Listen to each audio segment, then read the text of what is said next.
27 января відділення Карпато-Русинського общества у Делаверській долині провело семінар із фарбління яєць у Візантійській католицькій церкві Святої Тройці у Філадельфії.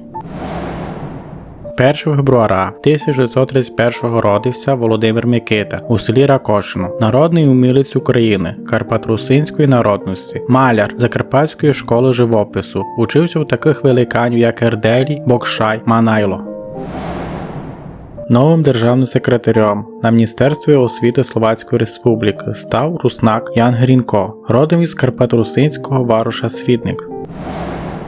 Книжечку із малюнками для діточок на руснацькій бесіді представила Івона Гнатко. На стрічі державного уровня розвивання язика, материнський язик і многоязичність.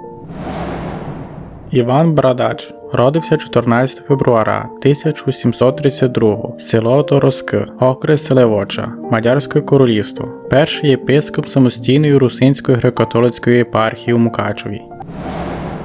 21 февруара – День рідної бесіди.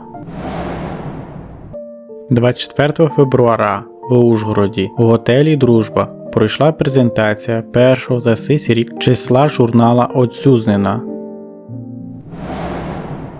До 105-ї річниці від дня, коли родився Еміл Балецький, спомнили його у Мадярщині і поклали косиці до його табли у Будапешті.